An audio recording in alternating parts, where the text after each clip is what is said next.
Dale, I'm going to practice teaching the yoga class I'm going to teach tonight for the Zoom platform. So I'm going to work on getting my camera angles just right, making sure the microphone works, that sort of thing. So if you want to learn a really good series to help take care of your legs and hips, very relaxed, everything's done lying on the back, grab for yourself a bolster or pillows to drape your legs over, a couple blankets to put underneath your head, or another pillow for your head is fine. And some kind of yoga strap sort of thing, maybe a belt or a tie or a towel, no end of things, but some kind of yoga strap so you can use to help stretch your legs. Take a minute, gather your stuff. I'm just going to check my sound levels, and we'll get started.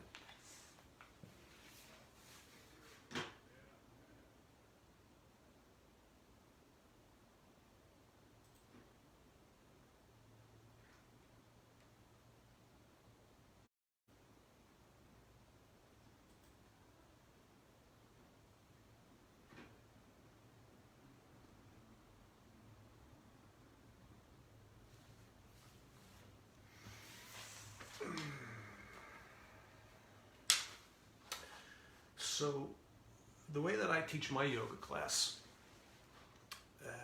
as we go through the exercises, as we go through the poses, all class long, I'm going to ask you to move your awareness around your body, and you pick out the details of what your bones are doing, and how the muscles work, and how the joints move.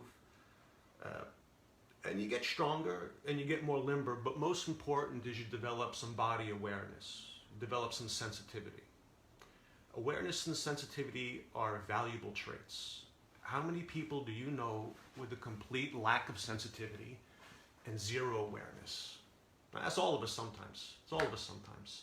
So while you work on these poses, developing that sensitivity and awareness, you start off feeling big things like what direction your feet are pointed, what your knees are doing, how your elbows feels, how the neck feels. And you work your way towards feeling more subtle parts of you, like the way that you're breathing and what's going on in your brain. What kind of thoughts are you letting run around in your brain? So I'm going to start off with some breathing exercises. I'm going to lay down comfortably on my back. I got a couple blankets to make a pillow for my head. And I got a bolster to drape my legs over. There's nothing really you're going to have to watch for a while. I'm just going to talk so you can lay back and get comfortable. And I'll walk you through it. Now, the first step is to make yourself comfortable laying on the floor. You don't want your head thrown back like you're burying your throat for the wolves to come get you. And you don't want your chin jammed into your chest like you're watching TV late at night. You want to have enough pillow to make the neck feel comfortable, like it's not getting kinked up. And the shoulders, they kind of want to ride up around your ears. So what I do is I wiggle the shoulder blades down my back, make a little bit of room for my neck. And the hands, you could lay down in whatever angle feels best. I like to rub my belly when I do this. I play around to tilt my pelvis until it feels like I have just the right amount of curve in my low back to make me happy.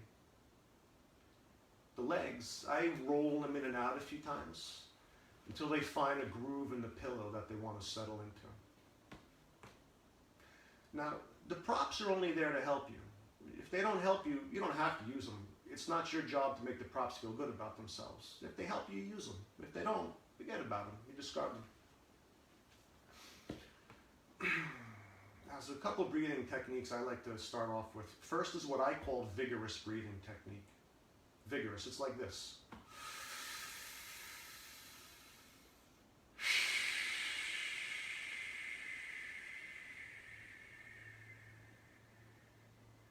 Do maybe 5 of those.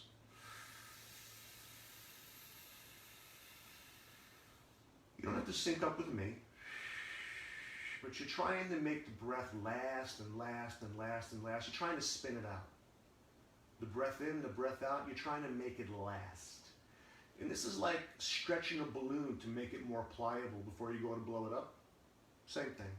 The muscles of the rib cage, the lungs, your breathing apparatus in the throat, you're trying to warm things up a little bit. So you do a few of those vigorous breaths.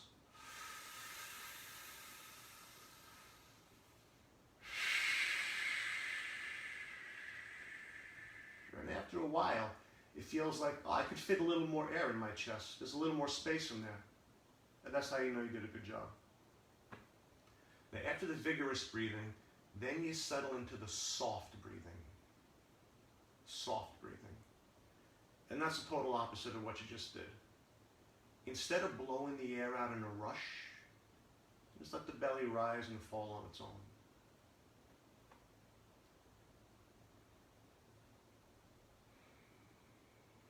So every time you breathe in, it feels like the belly gets bigger like a balloon.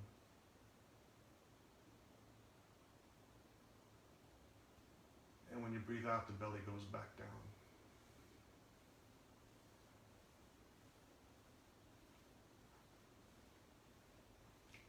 Soft breathing technique. Now that's how we breathe naturally when we're at rest. The belly goes up and down. Like if you watch a baby in a crib breathe, that's what the belly does. It's adorable, it goes up and down. That's because babies don't pay rent. They don't have a lot of stress in their lives. Right? But as adults, we get a little stressed out. Somebody cuts us off in traffic. You think about the stupid thing you said yesterday. And all this tension, all this mental tension, it becomes physical tension in the abdomen. And the muscles in here, they grip and they don't want to let go. So your first job is to move your awareness around the belly, softening all the different parts. Okay? And there are some pictures I keep in my head when I do it. The front of my belly, I imagine it rises like a loaf of bread in the oven. Every time I take a breath, the belly rises.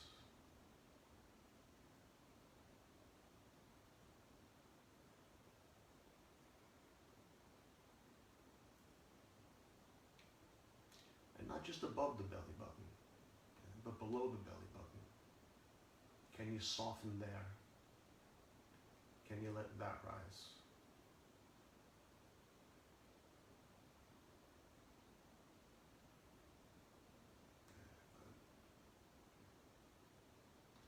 And then I give a little thought to the left and right side of my waist and my love handles.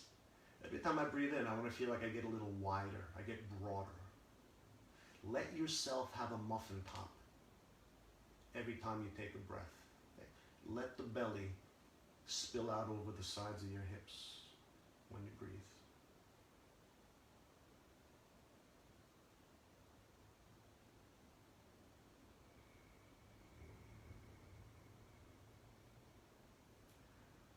More advanced, maybe you notice there's a difference between the left and the right side.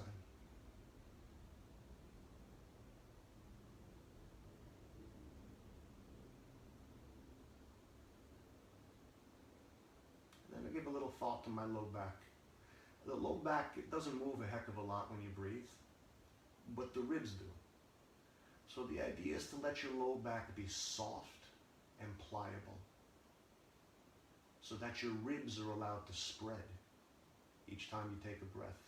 Kind of like wings, they spread from behind each time you take a breath.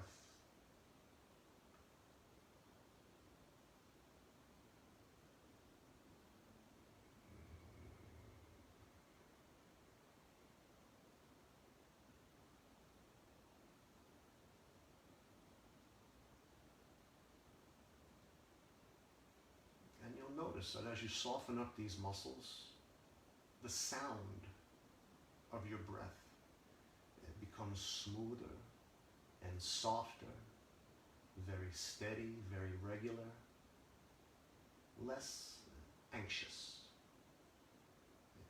And that smooth, even tone of your breath, it's soothing to your nervous system. It calms you down. It prepares your mind and your body for the yoga poses.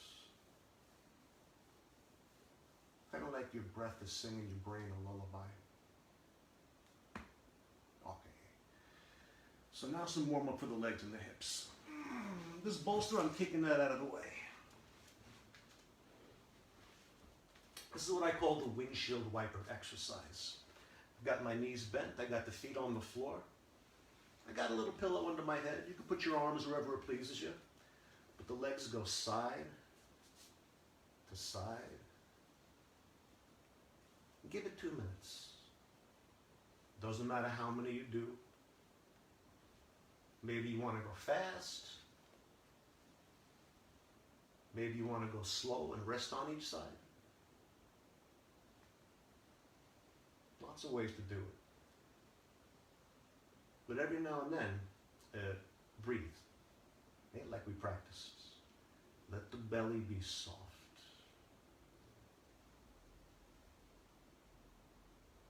Let the side waist be soft.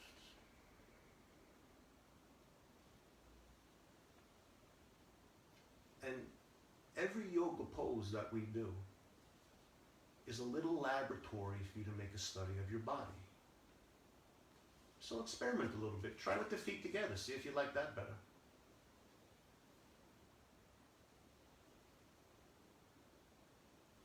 Try with the feet wide. See how that goes.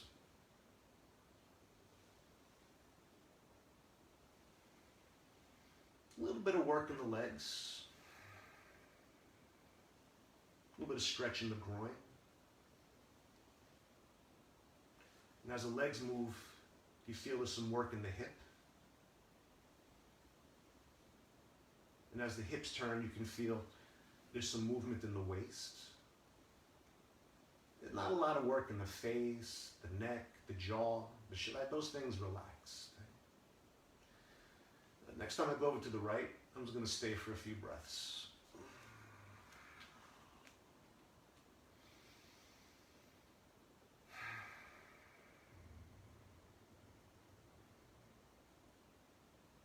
If you're a little stiff,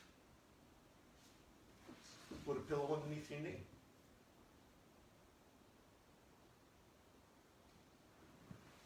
And we'll try the other side. Still breathing. No work in the face.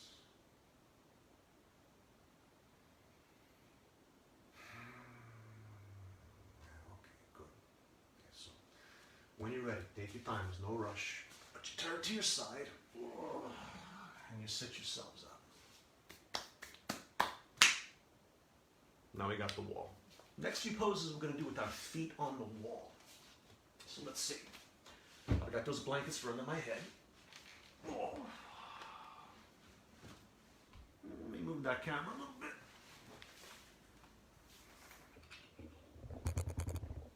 Sweet. And that should do. I've got about a 90-degree bend in my knees. If you want more stretch, you go closer to the wall. If you want less stretch, you move away from the wall. But if you're so close that your hips have to pop up like this or they kick off to the side, you just wind up getting an ache in the low back. So you want the hips, the spine, you want everything to be able to rest easily on the floor. It's never a contest how much you can stretch. Now see how I got this right shin on my left thigh? Just like that. I take a few breaths. And make sure my knee's not getting irritated. Hip, low back feel okay? Yeah, all right, I'm a good distance. So now while I'm here, I'm going to do a little bit of work on this foot. Maintenance for the foot. Each toe. See how I bend the joints back and forth?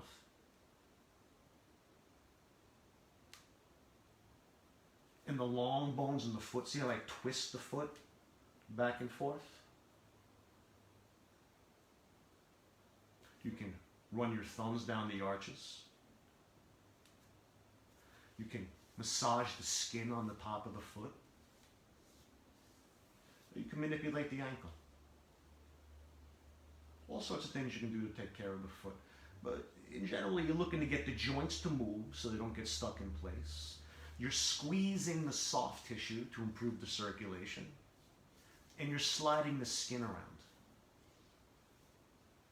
so things don't get gummed up. Now, that's good on the foot, so I'm going to keep the ankle bent. And this leg, delicately, I'm going to press away. Doesn't matter how far it goes. You're looking to feel a sensation of stretch in the groin or the inner thigh. You're not looking for a lot of sensation around the knee. If the knee complains, you back right off. Very expensive to replace. Now it feels different depending upon where you push. You can push at the knee. You could could push at the inner thigh. You could push in the hip crease. Hunt around for where it feels best for you. And when you find a spot you like, hey, stay. Take a breath.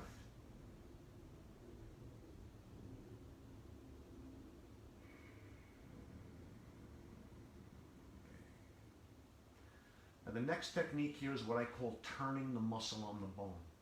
And it involves turning the muscle on the bone. Right? So I take the calf and I turn it this way and I turn it that way.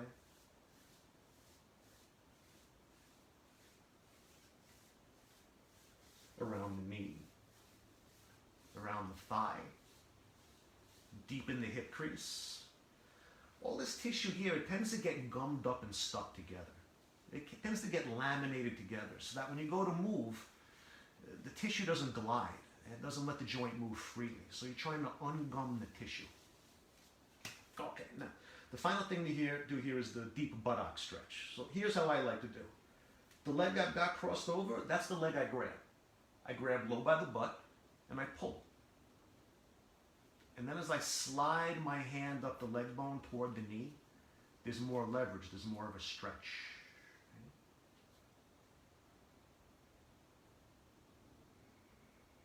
If you want a little bit more than that, you can grab the left leg and pull that towards you. But you got to be able to keep the hips on the floor. And if the hips pop up, you just get the ache in the low back. So the idea is the hips stay on the floor. It's just the legs that come toward you. Yeah, so it's your job to be able to move your awareness around the body and sense. Did my hips come up? Oh yeah, let me back off a bit. Let me show some restraint. Okay, that's good. Whew. Second side, same technique. So I've got the leg crossed over, and I just stay for a minute. A few breaths. I make sure my knee's not complaining. My low back's okay. But rule one is don't make things worse.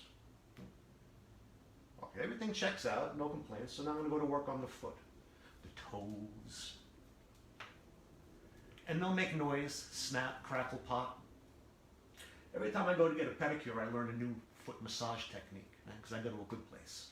You can weave your fingers in between the toes. Work the foot back and forth. I just wash your hands before you go to eat. They're your hands, you know where you've been. You can slide the skin around the top of the foot.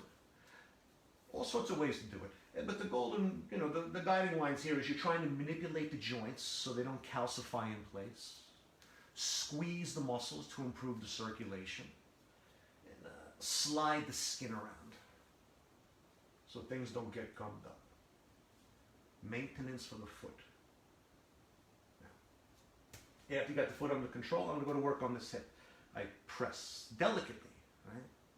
I want it to feel like stretching the groin, stretching the hip, and maybe a little bit in the belly and the thigh. You're not looking for sensation in the knee. You can push in different points. You can push in here and there. When you find the angle you like, stay. Breathe.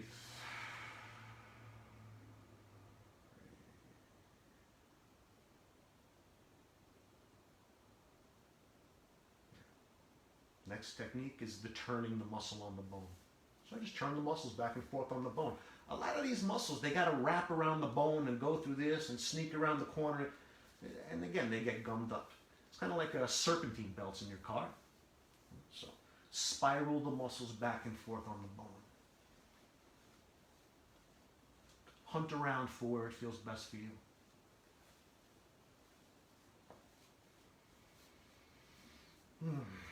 All right.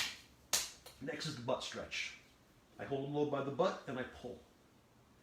Walk the hand up the leg bone, you get more stretch. You want a lot more stretch, grab the right leg. Pull that toward you. You just got to be able to keep the hips on the floor. If the hips pop up, you're not doing yourself any favors. Yeah, so I'll check, right? My hip on the floor? Yep. Is it now? Nope. Oh, much better. Not a contest how far you can stretch. It's can you stretch in a healthy way without stripping your joints. Okay, good. So now's the tricky part. Wiggling your butt closer to the wall. Right? I use my elbows, I use my shoulders, and see how I rock the hips side to side to side until you go about half the distance of the wall. And that rocking the hips side to side like that is good for the low back. It helps the lower vertebrae turn.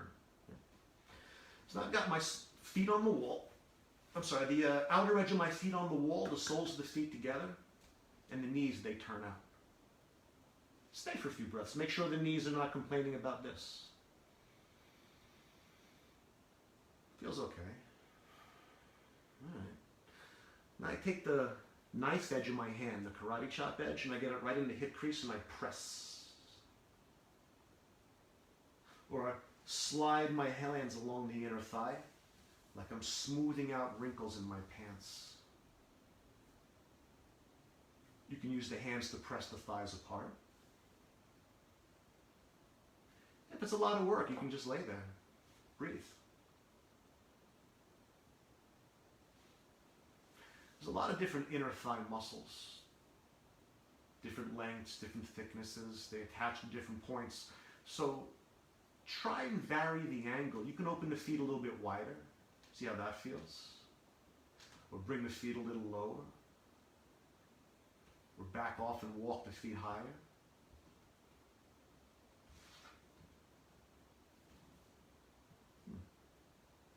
Cool. Okay, now the legs go right up the wall. Some of you may feel some hamstring stretch. Some of you a piece of cake. If the hips pop up, it's too much. Back away from the wall until the hips are easily resting on the floor. Now, you don't want the hips to pop up. Now you can use your eyes. You can see your ankles. You can see your legs. Do they look symmetrical? No, of course not. Nobody's perfectly symmetrical. But start working your ankles back and forth and see, can you stretch all four sides or all four corners of each ankle? Develop some awareness and sensitivity in the inner edge, the outer edge. You can see the tendons moving on the front of the ankle. You can see that muscle on the front of the shin start to bulge up. And you could probably feel the stretch in the calf too.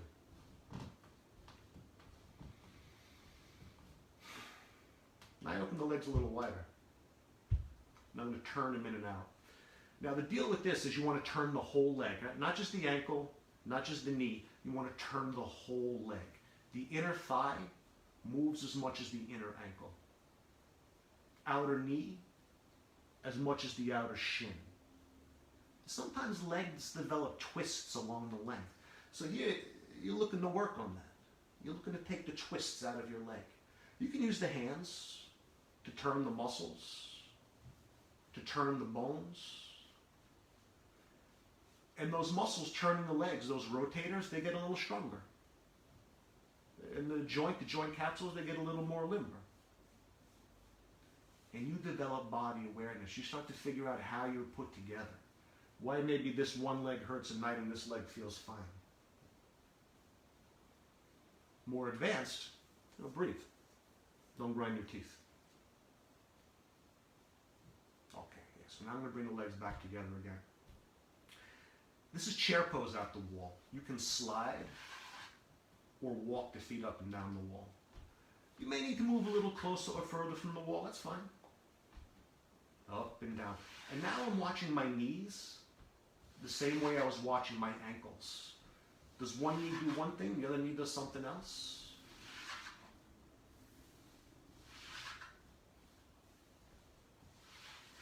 Best you can. Give it maybe a minute.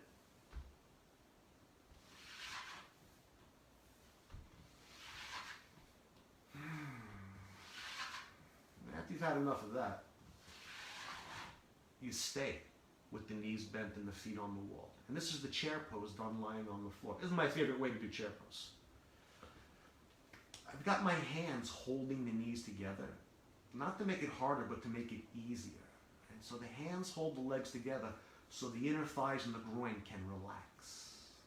They can go soft. The feet get to rest on the wall.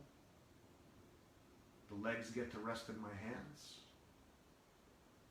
And the hips get to rest on the floor. want to do a little more, you can push the legs away from you. They're not actually going to go anywhere, the wall's in the way. But as you push like that, it creates some leverage that releases tension in your low back and the sacroiliac joint. And give it a breath or two. You might also feel some stretch in the calves as you push the heels to the wall. Cool. Okay.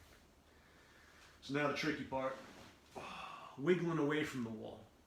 So again, I use my elbows, I use my shoulders, and I rock the hips side to side to side. If your pants slide off, good job.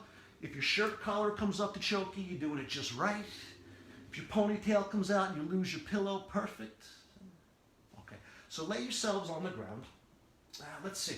I've got the feet pressed into the wall. Let me see. I'm going to adjust that camera for a minute. Let's see. How's that? This work? Put some little tape marks on the floor. I think they work though. Cool, okay. So now, get cozy. This is what I call charging up the legs. Right? So what I do is I'm a little close to the wall. The knees are a little bit bent. And when I go to straighten the knees, I don't actually want to slide away from the wall. I want it to feel like my legs are pressurized, like they're bearing some weight. The feet press into the wall, the thighs press into the floor. It's not easy. It takes a few times to practice.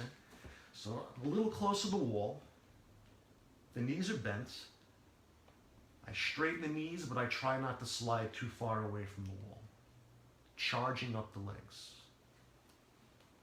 And now while you're here, there's a couple of other breathing exercises to do. Right? So do a few of the vigorous breaths.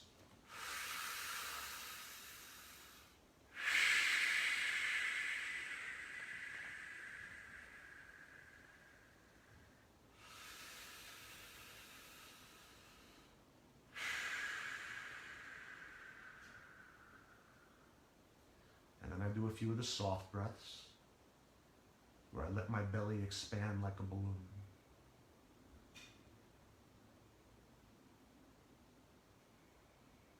Where I let myself have a muffin top.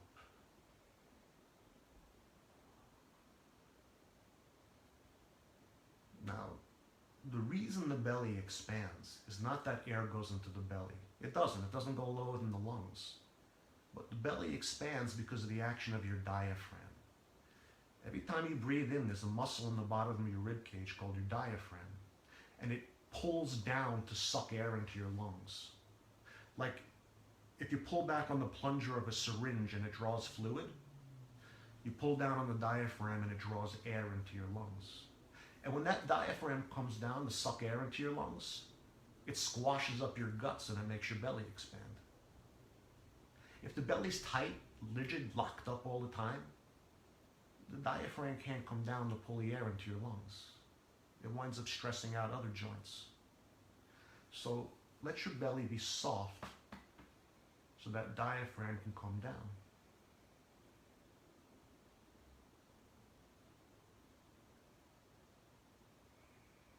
Now you can control the action of your diaphragm to a degree. I mean, if you forget about it, you fall asleep, you're still going to breathe. But with practice, you can pull the diaphragm down slowly, smoothly, evenly, very regular, very hypnotic. I call the diaphragm the elevator. And I say every time I take a breath, I pull that elevator all the way down into the basement to draw air into my lungs.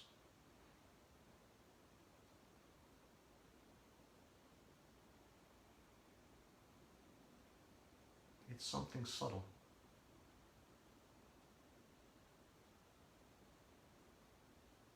Every time you take a breath, the elevator goes into the basement.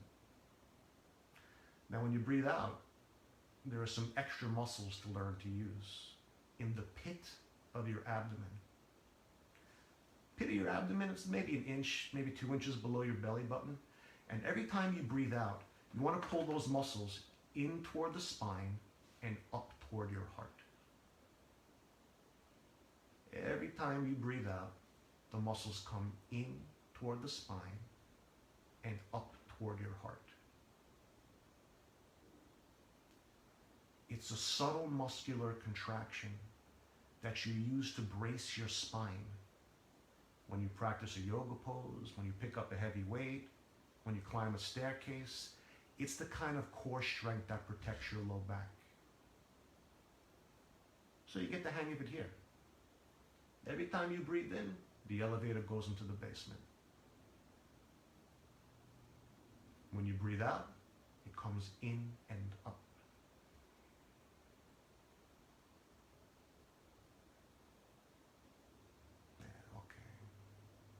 Now we do what I call the marching technique. Every time you breathe out, you pull a knee into your chest. And then reverse. When I breathe out, the other knee comes into the chest. Go back and forth. Your own pace. Give it a couple minutes. It's some work for the hip flexors. And you're learning how to use the abdominal muscles to brace your spine as you do something with the legs. You try not to use the hands if you can. You may get a cramp in the hip flexors. Sometimes it's new on these muscles. You get a cramp, you stop, you rub it out, rub some dirt on it. You'll be okay in a few seconds, and then you go back into it again. Eh? Now, when one leg comes in, the other leg presses into the wall. And one leg pushes, the other leg comes in. All right, that's good. After you feel you've done enough, you've done it even each side.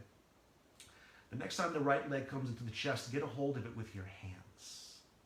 If it's tough to grab the leg with the hands, for whatever reason, then you put a strap around the leg and hold it like this. That's fine. But let the leg relax in your hands. And let it be dead weight. Let the hand do the work. And move the leg around. You could bring it to the outside. You could bring it across. You could do circles and figure eights. But where this leg plugs into the pelvis, it's a ball and socket joint. So you're looking to make that ball and socket swivel. You find a spot you like, stay. Breathe. Skillfully pulling the elevator up and down.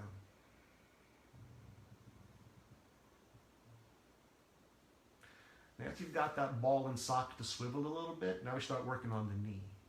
Straighten, bend. Straighten, bend. You don't got to make it perfectly straight. You're just working on it. But the knee's a hinge. It's a hinge joint. So you can use your hands to help it hinge. You can massage the muscles. Is very helpful. You can slide the skin around on the bone.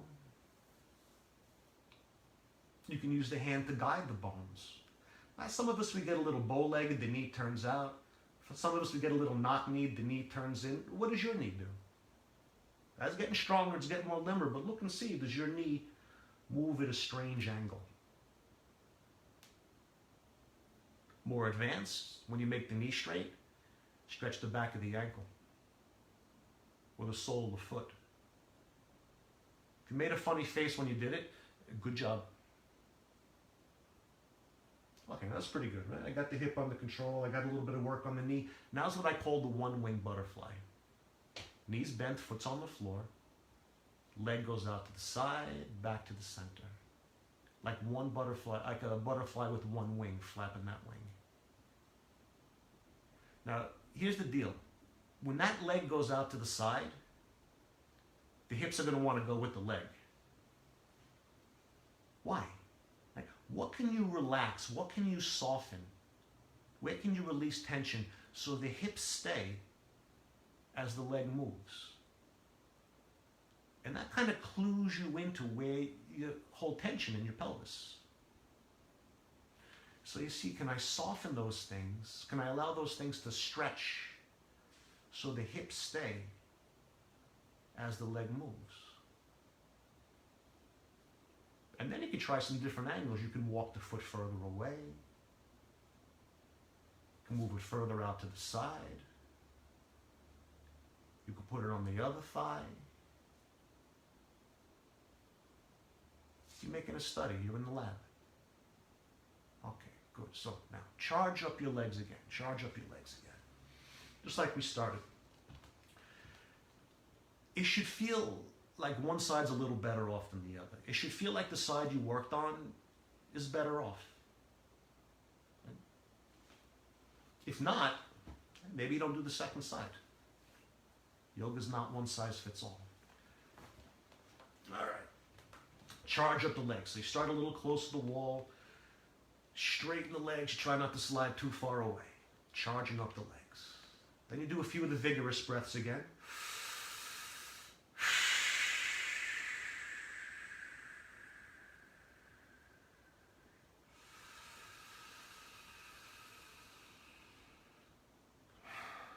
And you settle into the soft breathing, or muffin top breathing. And once you let that tension out of the belly, it's softened up a bit.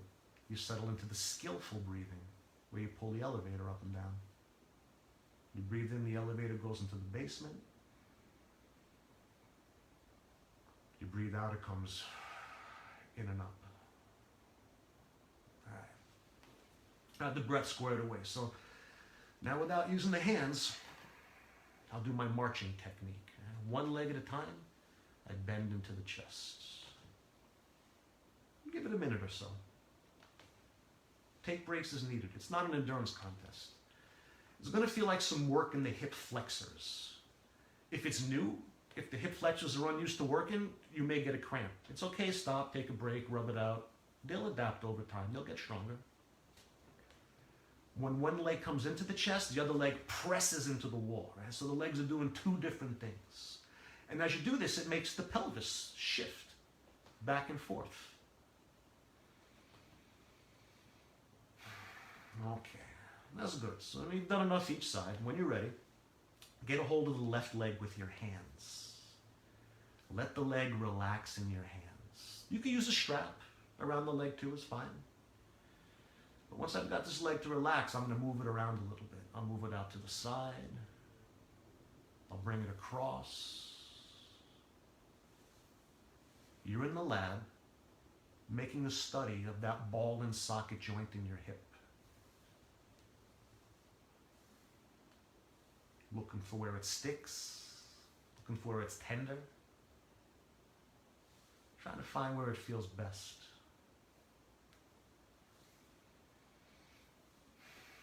And I give it about a minute.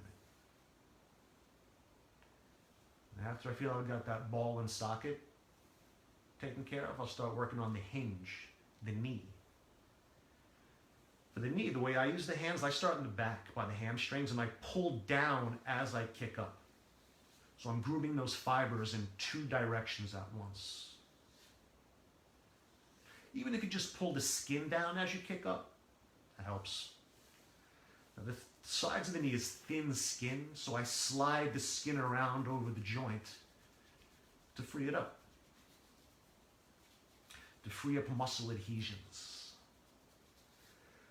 And the front of the leg, if you get tired, take a break. But the front of the leg, if you can do more, feel where the knee is, the kneecap, the patella, and feel how the muscles pull that kneecap into position.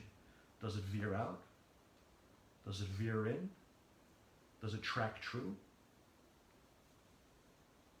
Yeah. More advanced, they do the back of the ankle and the sole of the foot too. Okay, that's enough. So now I do the one-wing butterfly again. The hips stay, just the leg moves. If the hips want to get pulled with the leg, you think to yourself, why? And you can even feel around with your hands and see what muscles are stiff. And I do this in the gym, and everyone thinks, why is this guy grabbing himself when what the hell is he doing? But I'm in the lab, I'm making a study. What happens in the hip? What happens in the leg?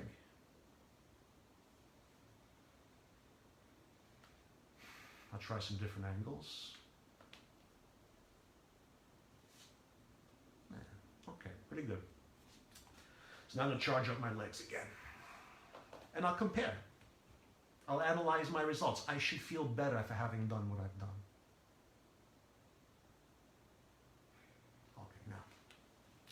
slide a little bit further away from the wall so the feet don't quite touch the wall.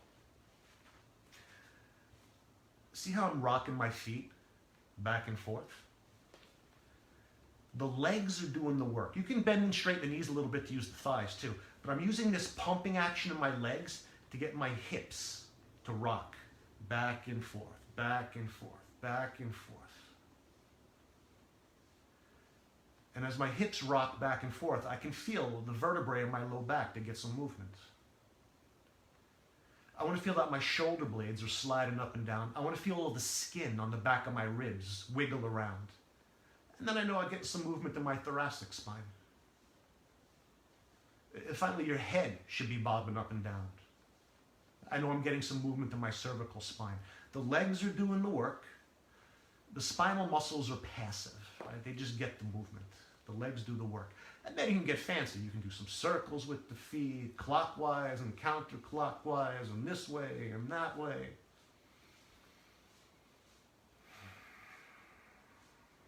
And relax. Okay. So bend up your knees, turn to your side, sit yourselves up and have a seat. Let me check the time. I think, how long have we been going for?